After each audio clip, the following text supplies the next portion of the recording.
So, good day everyone. I am Miguel Sarsuelo and together with my partner here, Gina Tumakoli. So, the business idea that we come up is a name is Snack Smart, healthy snack vending machine. So, the reason why we use vending machine because it offers a healthy snack option, cater to the growing demand for convenient and nutritious food choice. So, Snack Smart places vending machine in high traffic areas like school, gyms, offices, stocked with healthy snacks like protein bars, nuts, fruit chips, and low sugar drinks. It caters to healthy conscious individual who need quick nutritious option on the go. So there are many people in school, like schools, gyms, and offices have limited time for meal preparation or grocery shopping. So, and it need quick but healthy options. So, our vending machine model provides an easy, accessible solution, which solve the problem of unhealthy snacking by making nutritious choices available on the go. So next is these are the marketing strategies. So first is the target audience. So there are two target audience. First is the primary audience, which is the students, professionals, and gym goers. So a health conscious individuals like the gym goers, students, and busy professionals are likely to look for nutritious quick snacks. These people are often pressed for time and seek convenient way to maintain health eating habits. So the other target audience is the secondary audience, which are the parents and office managers. So parents and office managers sila ni ang parents that want their children to have an option snack in school for and businesses aims to promote workplace wellness. So by targeting these groups, our business idea, which is the Snack Smart, can appeal to larger organization and institutions.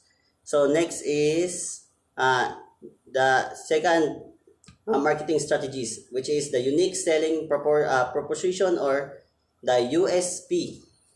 So first is the convenient access to healthy snacks. So many vending machines nowadays, no, kalabanan na sa vending machines noon offers unhealthy or highly processed snacks, kaya mga chicheria or mga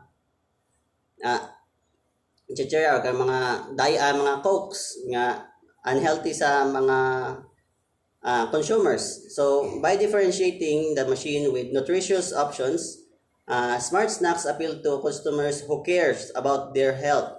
Next is the variety of nutritious option.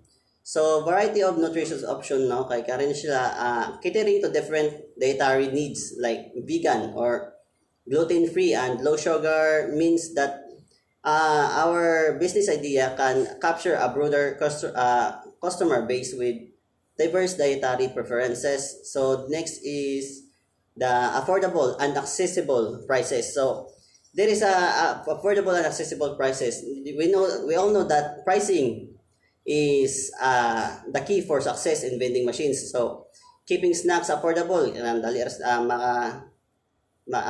affordable ra bisag sa mga students, make them accessible to a wider audience.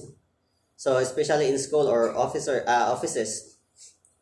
Next is why use this USP or the sorry. Why use USP or the unique selling proportion? So the differentiation why many vending machine still offers unhealthy options. So positioning our Snack Smart as a healthier alternative fills a gap in marketing or market. Next is dietary awareness. So in dietary awareness, more consumers are uh, of uh, aware of and care about food ingredients, and Snack Smart addresses this concern with variety of clean and healthy option. Next is the third marketing strategy is the marketing channel. So there are three. So the first is the school, gym. Second is the gyms or offices. So local partnership. Sa local partnership, it helps secure prime vending location and provides credibility. So organizations are more likely to support businesses that align with their values of promoting wellness. So dire mas dali ka ang imuhang vending machine kay kuan ra karang dali ang gamit kay siya kay dool ra sa imuhang mga consumers. Next is the social media. Dire ang for so sa social media example niya kay ang Facebook o Instagram. So social media allows our business to target local communities and health conscious individuals with minimal cost. So barato ang among advertisement. So highlighting the benefits of specific snacks and sharing updates on new locations or products. So on new location or our products, it helps build awareness and engagement to our consumers.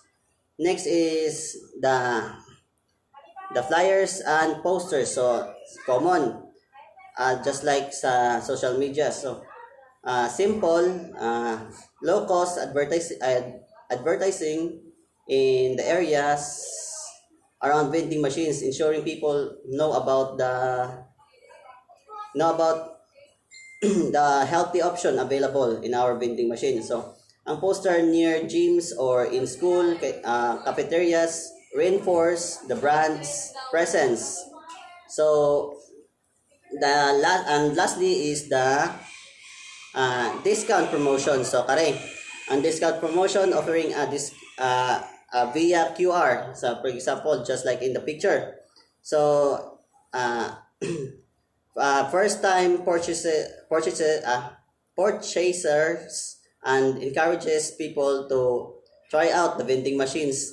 It is an easy way to drive traffic without a heavy investment in advertising. So why do we choose this channel? So first is the cost effectiveness. So because social media, flyers and local partnership offer affordable marketing avenues to reach targeted audience. Next is the direct engagement. So this channel directly engage with target audience where they are most likely to make purchase decision like gyms, schools, and workplace. And lastly is that trust building. So partnership with schools or gyms also build trust and show that our business or the Snack Smarts align with wellness goals. So I will give this to my partner here, Gina Tumakuli, the execution of plan. So, good afternoon once again. So, let's continue. Execution plan. Phase 1, set up month 1 to 2. There are 3 under sa ato ang phase 1. First, source snacks.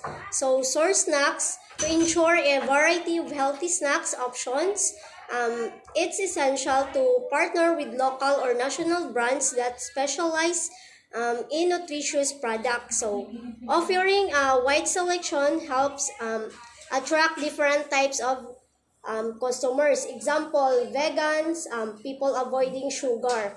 And second, find location. So, find location. So, success for vending machines depends largely on location. Negotiating with high traffic areas like schools, gyms, or office buildings ensures a steady flow of potential customers. And next is machine setup. So, machine setup, purchasing user-friendly, efficient vending machines, and branding them with Snack Smarts. Logo makes the machines recognizable. Clear branding communicates the core, offering healthy, convenient snacks. So, next is why focus on setup. Location. So, location is a placement in high traffic, health conscious environments. Environments is crucial to attracting the right audience. So, location is the K. Placement in high traffic, health conscious environment is crucial to attracting the right audience. Next is branding builds recognition. Having branded machines creates trust and awareness, differentiating Snack Smart from standard vending machine. So, branding building recognition, having branded machine creates trust and awareness, differentiating Snack Smart from standard vending machine.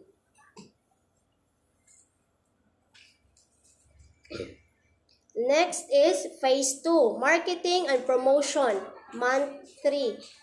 Ningnan po siya tatlo na under. First is launch event. Launch event, a small event at one or more locations, example, gyms or schools, can help build awareness locally. Sampling events attract attention and allow potential customers to try the snacks before they buy. And next is social media campaign. So, social media campaign highlighting partnerships with schools, gyms, and businesses via social media builds credibility and allows for direct engagement with the target audience. And next is flyer distribution. So, flyer distribution is local gyms, offices, and schools alert customers to nearby Snack Smart vending machines and promote the healthy options available. And next is why marketing during this phase. So, customer awareness. First is customer awareness. So, without marketing, customers may not know the vending machines offer healthier options, so outreach is essential to drive sales. And next is social proof. So, sharing partnerships and promoting health conscious values on social media lends credibility and encourages customer trust. And next is phase 3. Growth expansion, month 4 and beyond. So, first, monitor sales. So, monitor sales by tracking which snacks are selling best and which locations are most profitable. Snack Smarts can optimize its inventory and identify future growth and opportunities.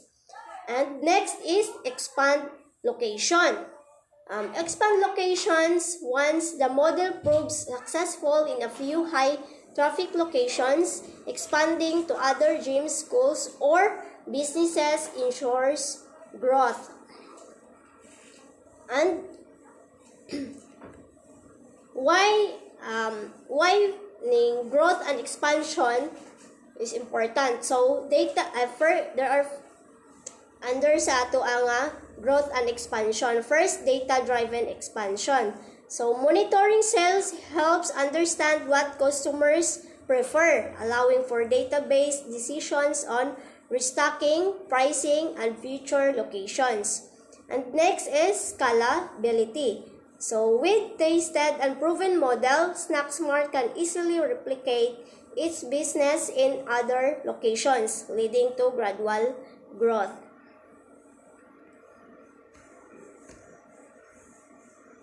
And next is success metrics. So, first, sale per location. So, sales per location helps identify the best performing locations and those that need adjustments. And second is restock frequency. So, restock frequency determines snack popularity, and informs restocking schedules to avoid stockouts or excess inventory. And next is customer feedback. So, customer feedback, gathering feedback on snack preferences helps improve product and offering and customer satisfaction.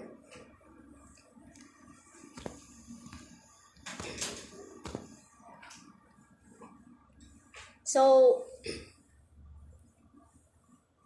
why success metrics is important? So, first is informed decision. So, this metrics ensures SnackSmart makes data-backed decisions about restocking, location selection, and expanding the product line. And next is customer insight. So, understanding customer preferences, IOSK to maintaining satisfaction and retaining loyalty. That's all. Thank you.